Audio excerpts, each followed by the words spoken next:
अगर आप slip disc कमर दर्द की वजह से परेशान हैं और डॉक्टर आपको कह रहा है कि सर्जरी करवा लें, तो ये वाली वीडियो ख़ास कर मैंने आपके लिए बनाई है। तो ये जो कमर दर्द और स्लिप डिस्क का मसला है L45S1 का, ये बहुत ज़्यादा कॉमन हो रहा है क्योंकि हमारा पोस्चर, हमारी एक्टिविटी जो है वो इसको बहुत ज़्यादा इफ़ेक्ट करती है। तो जिन लोगों को ये मसला हो जाता है तो डॉक्टर के पास जाते हैं, डेफ़िनेटली न्यूरो सर्जन के पास जाते हैं या न्यूरो फिजिशियन के पास जाते हैं, तो डॉक्टर उसको कहता है जी आप सर्जरी करवा लें। तो सर्जरी करवाने की बिल्कुल ज़रूरत नहीं है। तो सर्जरी करवाने से पहले एक दफ़ा आप हमारे पास आएँ और कमर जो दर्द है और स्लिप डिस्क शैटिका या री का दर्द या अर्कोनसा जिसको कहते हैं, इसका ट्रीटमेंट बिल्कुल 100% अवेलेबल है। और इसमें जो मसल की ग्रेडिंग है, जो आपकी स्लिप डिस्क है उसकी ग्रेडिंग है, ये अगर हम उसको देख के उसके साथ उसको एनालिसिस करते हैं और जो इमेजेस होते हैं एमआरआई के या एक्सरे के, जो एक्सरे मतलब आ रहे होते हैं उसके ऊपर, तो अक्सर ऐसे होता है कि लोग मुझे उसकी जो रिपोर्ट है वो भिजवा देते हैं। तो अगर आप फ्री में ओपिनियन लेना चाहते हैं तो जो आपका एमआरआई है या एक्सरे है कमर का, उसके मुझे आपने एक्सरे की तस्वीर भेजनी है। एक्सरे की तस्वीर आप मुझे भिजवाएँगे तो मैं आपको उस पे ओपिनियन दे दूँगा। और इसमें जो ग्रेडिंग है, पाकिस्तान में आपको पता है कि सिस्टम ऐसा है, तो उसमें जो स्लिप डिस्क है उसकी ग्रेडिंग भी नहीं करते।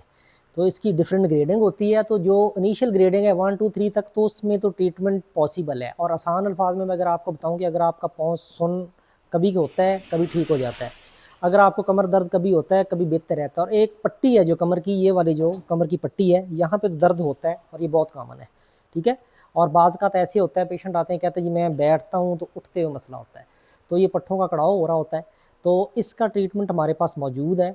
और भी वीडियोज़ मैंने बनाई हैं। ये वीडियो आज ख़ासकर मैं इसलिए बना रहा हूँ कि अगर आपको कमर दर्द, स्लिप डिस्क, शैटिका, अर्कुनसा या ऐसा कोई भी मसला है, आपके पाँव सुन्न होते हैं, ये शुगर की वजह से टाँगें सुन्न होती हैं, तो इसका ट्रीटमेंट हमारे पास मौजूद है। तो इसका ट्रीटमेंट हम करते कैसे हैं कि जो मोरे हैं उनको एडजस्ट कर देते हैं। और आपने देखा होगा डिफरेंट वीडियोज़ में, मेरी भी आपने वीडियोज़ देखी होंगी, तो उसमें मोरे जो होते हैं हिले हुए, उनको हम एडजस्ट कर देते हैं और 3 से 5 सेशन लगते हैं ज़्यादा से ज़्यादा। और इसकी कॉस्ट भी बहुत ज़्यादा नहीं होती। जितना आप मतलब एक सर्जन के पास जाएँ और उसकी कॉस्ट मतलब एक सेशन की होती है ना, एक विज़िट की, उतनी मेरी 3 से 5 सेशन की कॉस्ट होती है टोटल। तो कॉस्ट भी इसकी कम है और 1 से 2 सेशंस में आपको पता चल जाता है।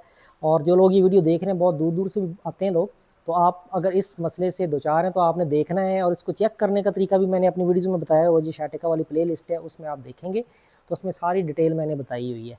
और इसमें आपने एक्टिविटी क्या-क्या करनी है, अगर मेरे पास आप दूर हैं, नहीं आ सकते हैं, तो ये आप कर सकते हैं, ठीक है। और वीडियो देखने का शुक्रिया। कोई इसी किस्म का मसला है तो आप कॉन्टैक्ट कर सकते हैं। व्हाट्सएप नंबर मेरा बायोज़ में है। Thank you very much.